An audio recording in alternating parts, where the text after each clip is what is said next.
तर गाईस तुम्ही इथे काय बघत आहेत, आज गणू झोपायलाच तयार नव्हता. सकाळी लवकर उठूनसुद्धा त्याचा नाश्ता वगैरे झालेला, आंघोळ पण त्याची झाली, इवन माझी पण आंघोळ झाली, पण तो काही झोपत नव्हता. सो कसं तरी मी त्याला झोपवला, कारण की आज मला जेवण बनवायचं होतं. सो त्याला झोपवल्याच्यानंतर मी किचनमध्ये गेले आणि आज पूर्ण स्वयंपाक करायचा होता. सो स्वयंपाक झाल्याच्यानंतर मी हॉलमध्ये येऊन बसले, गणूशीच खेळत होते. तेवढ्यात त्याची सिमरन माऊ आली. सो खेळलो, त्याला पण भरवलं, तो पण झोपला, मी पण थोडा वेळ झोपले. देन मग संध्याकाळी आम्ही बाहेर गेलो असंच फिरायला. तर येताना इथे वडापाव खाल्ला. सो इथे बघा मम्मी घेऊन येत आहे गणूला आणि ती मम्मीसोबत मस्ती करतोय.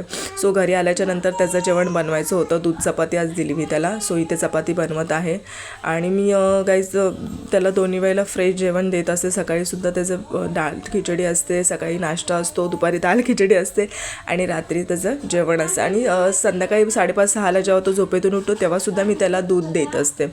सो असं आहे आणि त्याला फ्रेश जेवण देते मी.